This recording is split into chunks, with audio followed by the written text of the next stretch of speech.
Let's start off with some breaking news. A crucial meeting of Sena's legislative party has authorized party chief Uddhav Thackeray to take all decisions on government formation and striking an alliance. Now, the newly elected Sena MLAs also authorized Uddhav to name the new leader of Sena's legislative party.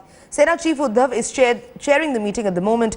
Remember, sources earlier indicated that the Sena is likely to back the BJP and could also meet Rajnath Singh tomorrow.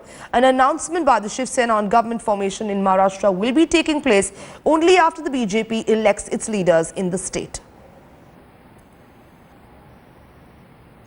इस बारे में कोई बात हुई नहीं है। समय आने पर उस बारे में आपको पता चलेगा। चलिए। And our correspondent Pankaj Upadhyay now joining us from outside the Sena Bhavan. Pankaj, first, if you can actually just shed light on what exactly was discussed, and two, what is going to be the Sena's next plan of action?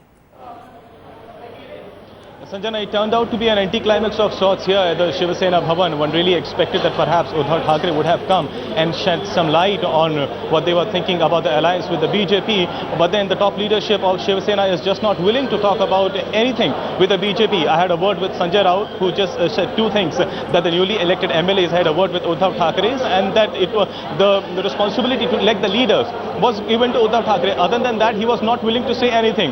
Downstairs, I had a word with Manohar Joshi as well, but even then he was not willing to talk about the alliance at all.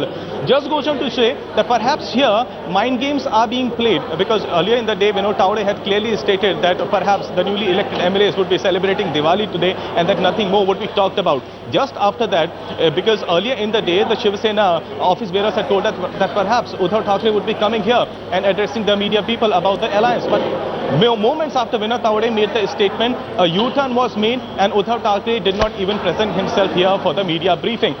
But what we are learning through our sources right now is that Shiv Sena feels that it is the BJP that should make the first move and offer the Sena a place in the alliance. As far as Uddhav Thackeray is concerned, he had clearly stated yesterday itself that he would not be willing to make a first move towards the BJP. So that kind of puts in a deadlock out here. We really need to wait and watch as to what happens next. Absolutely, Pankaj, stay with us. Let's just listen into that reaction coming in once again from Sanjay Raut. इस बारे में कोई बात हुई नहीं है। समय आने पर उस बारे में आपको पता चलेगा। चलिए। Pankaj, still with us. Pankaj, we understand the Shiv Sena is attempting to play hard to get, but at the same time, obviously wants to support the BJP, wants to get back into an alliance with it. So let's just try and understand what the pros and cons are going to be. It's not going to bode well, really, for the BJP to get with the NCP, considering that throughout the poll campaign, Modi was seen as sort of running down Sharad Pawar, slapping corruption charges. So it won't really do well for the BJP to go ahead with the NCP. But given everything that has happened, is it natural, only natural, that they'll go back to the Shiv Sena? Sanjana, as far as the BJP is concerned, with more than 120 seats in its kitty, it is very well placed. And now after NCP also giving an outside support, making the offer of giving an outside support, it has given a back foot to the Shiv Sena. But what happens now onwards? Shiv Sena has to take a big decision as to where it needs to take its political destiny from here on. Whether it is willing to sit in the opposition, make the old Shiv Sena what it was during the time of late Balasaheb Thackeray, or whether it really feels that sitting in the opposition does not serve any purpose. At least being with the government, it will be in a position to reach out to the electorate with all the development plans.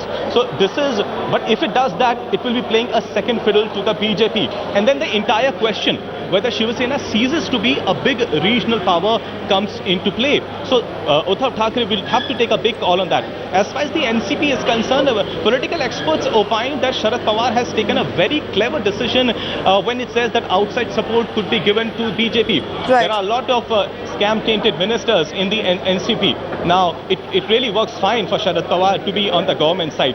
Also, a big reason perhaps, Sanjana, is as far as NCP is concerned, it is basically concentrated in the sugarcane belt, that is Western Maharashtra, where NCP has deep penetration in the sugarcane cooperatives.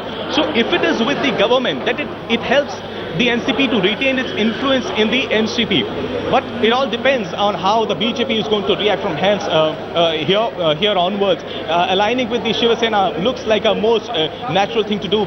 They have been with them for 25 long years. Right. With the NCP, the perception is that this is a party which has done a lot of scams. The ministers are all tainted. The final call will depend on how the BJP reacts. But also a new thing coming now is that the Muslim back, the 12 to 14% of the Muslim vote bank chunk which the NCP had been gaining traditionally, that might oppose NCP as well from joining the BJP. So problems galore. Political experiences from here on are going to be very interesting to see what sort of a reaction our BJP gives now. Absolutely, Pankaj Upadhyay. Thank you so much for bringing us those developments. We'll continue tracking the story. It's going to be a big day for the BJP and the Shiv Sena as they hold these hectic parleys and meetings to decide who's going to be the next Chief Minister of Maharashtra.